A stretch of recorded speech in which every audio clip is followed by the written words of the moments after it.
So, well, is it there? It's coming. Yay! I was really interested in that kind of how do humans deal with stuff that happens to them, and so water treatment things. My wife's uncle, who died just before Christmas, tenanted a farm in Wales where his landlord had eventually put in a little UV plant next to the sink, because the water just comes from a very sustainable hydraulic ram that just takes water out of the local stream. And when we went in there the first time it had been put in, we looked at it and said, "What's that, Ed?" And he said, "Oh, the landlord put it," I won't do his accent, "the landlord put it in," because my wife gets really cross with me if I do his Welsh accent. But she's not here. The landlord put it in, and it was a UV plant to treat the water. We said, "Why isn't it switched on?" "Interferes with Radio 4. So he didn't turn his UV plant. He had drunk it all his life, and that's not what killed him. But he didn't do it because of Radio 4, which might be the only person. Yeah, that's so funny. Brilliant.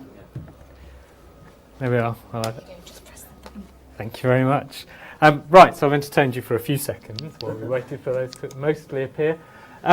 So I am actually going back to this question of working with nature and how much does it do to help us manage the environment. And because I work for the Environment Agency, which we still call the Environment Agency, but we should call the English Environment Agency, but we don't. These are UK examples. So I'm going to go through a few practical examples of work we've done on trying to use natural measures to protect the environment, to protect people from the environment, and talk about some research questions, and then end with some conclusions and some thoughts which I may make up as we go through. So the area where probably most of the Environment Agency's work, and this was a pretty massive piece of work actually on working with nature or working with natural processes, is around natural flood management. And there's a great long list of stuff you can do, and there's a massive report about all these things. And what I quite like about this, and this diagram in particular, is that it does go down the range of things you can do from the top of the catchment to the bottom of the catchment to use natural processes or to work with natural processes to reduce flood risk, to stop people being so exposed to floods. So you can do leaky barriers in the headlands, you can do cross-slope woodland to gather water and drainage, and woodland generally. We've heard about how trees use maybe the old water, so maybe woodland isn't necessarily the thing we want to do. Further down the river, when the water's more gathered, you can restore the river to make it move more slowly. You can restore the floodplains to make them operate more naturally. You can do something with your soil and land. It's kind of vaguely called soil and land management in this diagram. And then at the coast, we've done some experiments with beach recharge, for example. Can you leave a pile of sand somewhere in the offshore and expect it to actually come back onto the beach, rather than what we do now, which is literally tons of stuff and huge earth-moving machinery. Well, like whatever you're doing out there. So there's a lot of work on that, and a lot of work on trying to get people to think about doing this rather than reaching for the concrete solution, which literally, he's gone now, but literally the concrete solution is what we've traditionally done, and what we're often asked to do as well. So I'll come back to that probably a little later on. So it's not new, is it, doing stuff like this? These are both, because they were easy to find, people putting in woody dams in woodland areas to try to hold water back up the catchment, so that when it rains, it doesn't all just rush down into the engineered channel, but kind of sits upstream. So that's actually an engineered log dam. Those logs are carefully placed into the stream in that way. And these are woody dams upstream of Pickering, where there's a particular flood problem, because the Pickering flood defence schemes, whenever anyone designs one, don't make economic sense. The benefits are just not good enough compared to the cost. So there's quite a lot of this kind of using small bits of process at least, and as we can see, these are both really quite small rivers. to try to attenuate flood flows, to stop the flood wave being so big because you've spread it out by making it all go a bit more slowly. So that's very quickly some of the flood things, and there are obviously loads of different things in there.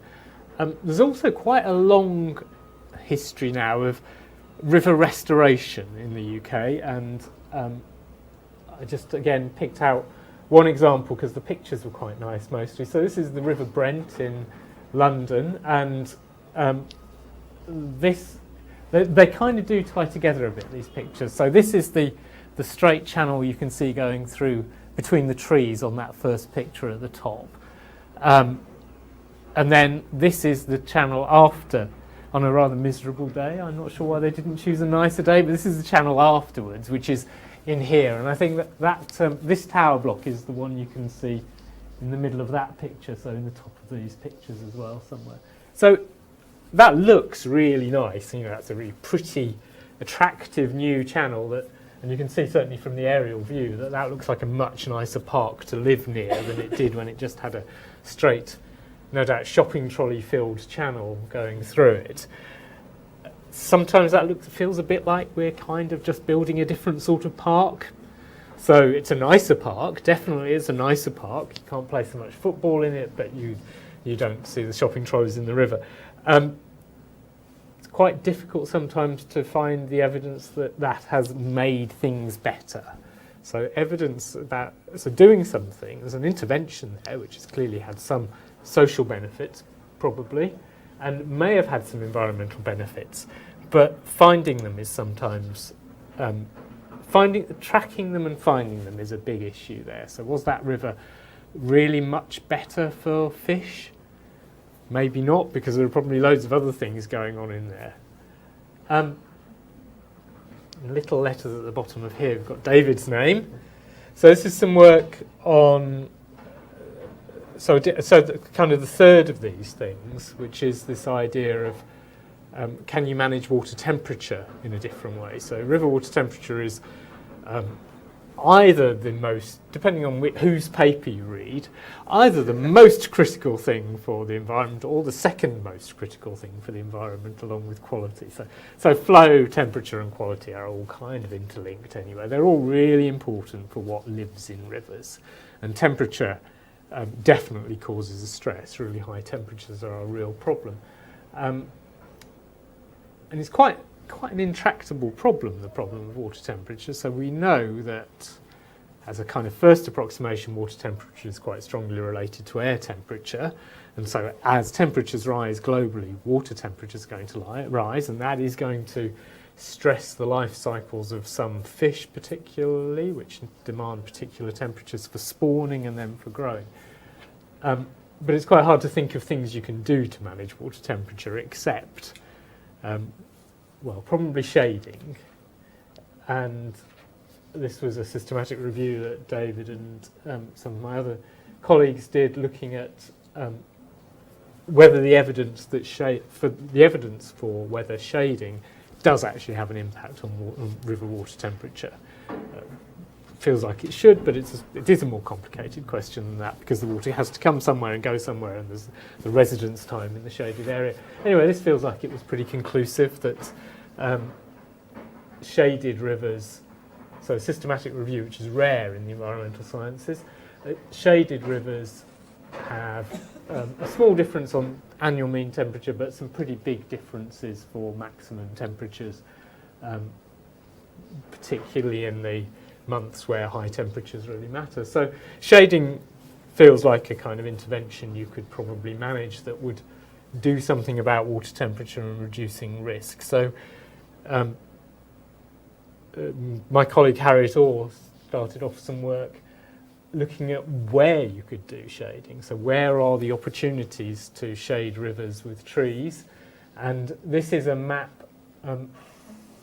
The colours represent how shaded the river is rather than what the temperature is. So it's a map based on the LiDAR information we have that we use for flood modelling to look at how high the bankside features are, which is a way of measuring how shaded they are. But actually, when you look at it on the I guess it's an infrared map underneath, you can see the blue bit up top.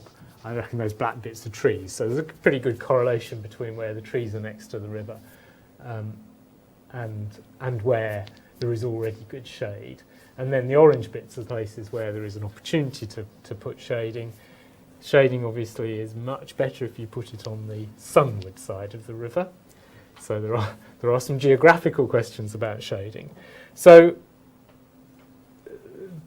these are, I guess I've picked rather quickly run through 3 different sorts of ways that we are trying to use natural processes to help manage the environment, sometimes for the benefit of the environment and sometimes for the benefit of people. So reducing flood risk is broadly a human outcome. Reducing water temperature is mostly for the benefit of the natural environment.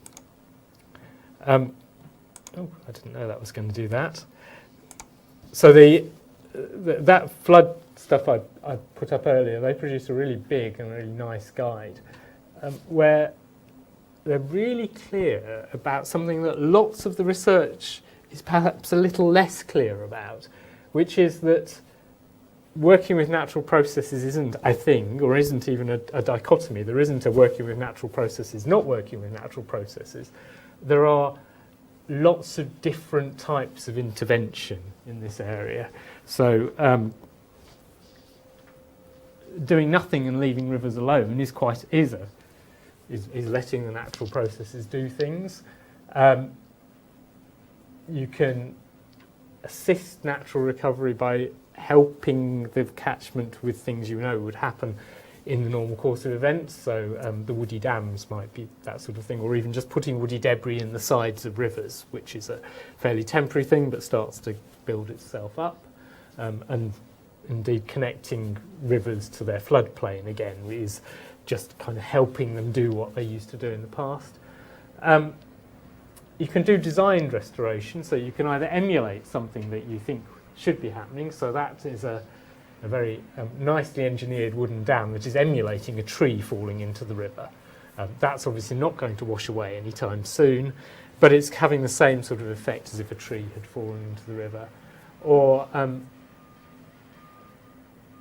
you can, and there are different levels at which you can do that. So you can emulate something like that, or you can do that as part of a hard engineering scheme. So there's this spectrum that goes from doing nothing to kind of pushing the processes that would already be there a little faster, to putting in new processes that might not have been there but work like natural processes. And then the end point is, I don't know how well you can see that, but that is a glass wall along the top of a flood defence, so that as the water comes up you can look underwater. The aim is not to let you look underwater, which is slightly frightening actually, I think, because somehow there's something about glass that makes you feel like it's not going to be as strong, isn't there? The aim is actually to stop that hard defence having such a negative impact on people walking down the road, because most of the time you don't need a wall that's higher than your head, but you would just be walking in a dark tunnel if we built the flood defence. This is one of the Cumbrian ones. If we built the flood defence to the level you need to retain that much water, you would have probably, for most people, for most of the time, a really negative impact. So you can kind of, but the point is, stopping stuff is still one of the measures we need to use when the risk is so great that there's nothing else you can do about it. So I think if we start thinking about that kind of, so we heard earlier about thinking about the processes that are involved, and I think that's a really important part of the agenda of working with natural processes to reduce environmental impact and reduce risk. Because if you don't know what the processes are, you won't really know whether you've intervened in the right place, or you won't even know whether your intervention works. There is in our, I can't remember how many, probably 65 case studies in our flood directory, of many of which are very similar to each other, I think. So you'll find 10 woody debris case studies all in slightly different places. The point is there are lots and lots of these different measures. There are dozens of different types of measure and dozens of different ways you could do that. And there are great champions for each of them. But it's not entirely clear why they are the right measure for the right places. So the effectiveness of these measures is really important, and lots of the literature will talk about a particular intervention and the effectiveness of that intervention, and we'd really like to know what the effectiveness of that intervention is over different scales. So does it work at the point you put it in? How far downstream does it work? So you can think about the shading question. Shading definitely works at the point you put it in. If you grow your trees big enough and they face the right way and all those kind of things.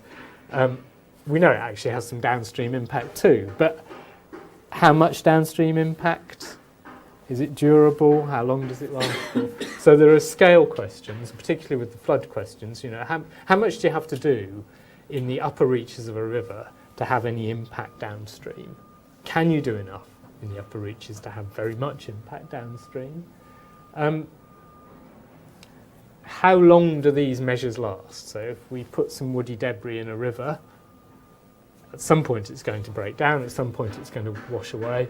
Has it done its job and started the natural process going in a different direction, or do we have to go back and put some more woody debris in next year and the year after and the year after that? And how do they work in different places? The geography question. So can you transfer your results from one place to a completely different place?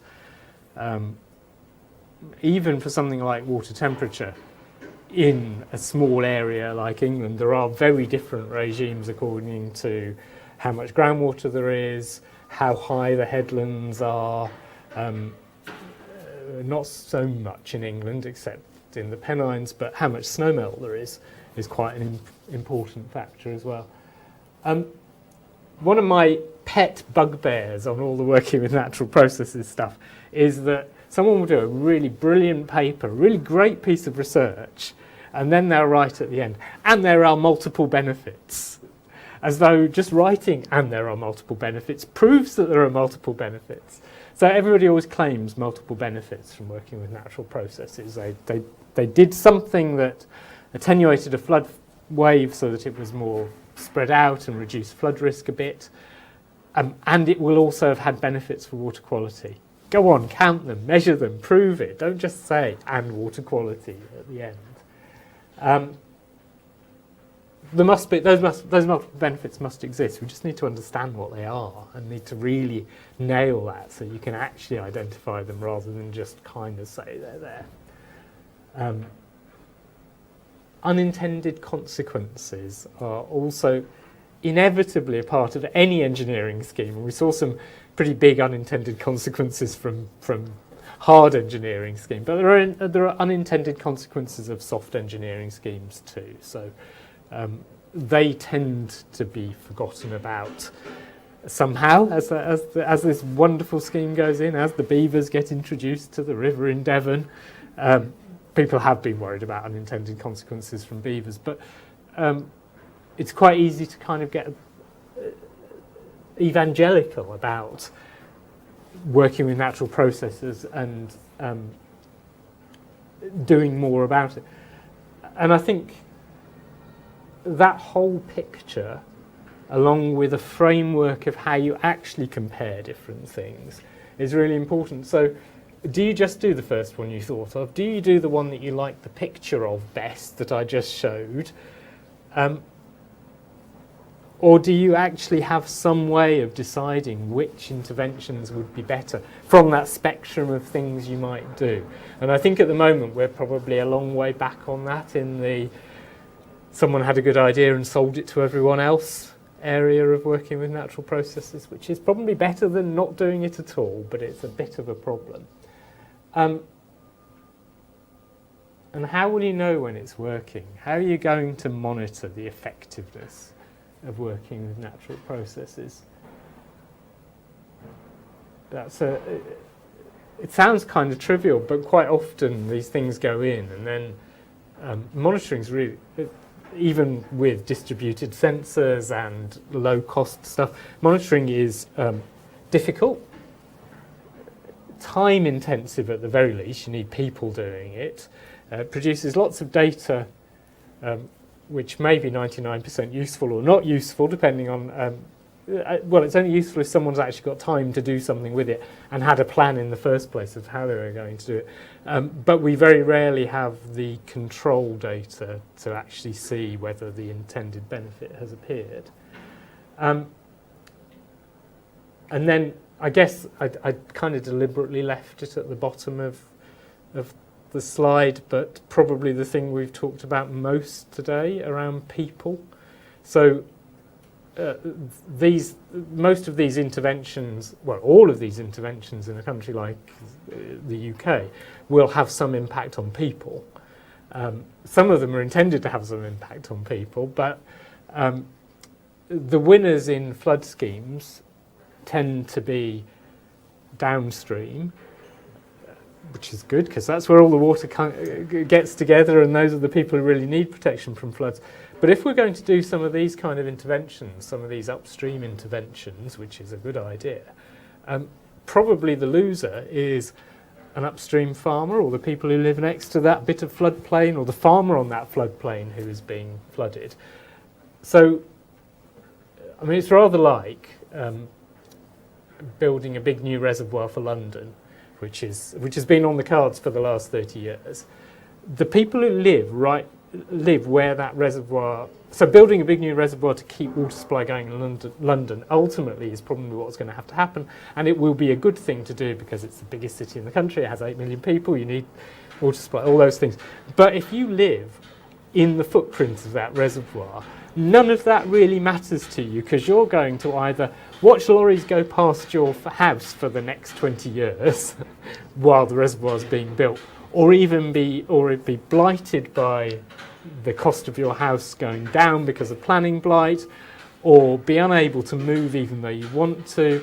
And the fact that 8 million people are going to benefit doesn't feel very important to you at that level. So winners and losers are really important, and the winners and losers when you do hard engineering schemes are pretty obvious, because the hard engineering scheme happens next to the house of that's going to be flooded. So the inconvenience of having those lorries and all that work going on outside your house is probably justifiable. The inconvenience of having the river flood your area forevermore, not to your benefit, needs some negotiation, I think. I think it's that how do you negotiate that between different communities is the important question there. And I think all too often we get quite excited about the environmental benefits or the percentage flood risk we can change without thinking so much about who the winners are in time and space. And I think and who pays for it is a really important point. And I guess that's probably the main thing I really want to concentrate on, is winners and losers and how you negotiate these things. I think the other people issue in this is the overselling issue. So natural flood management is really good at doing something about medium-sized, maybe small floods.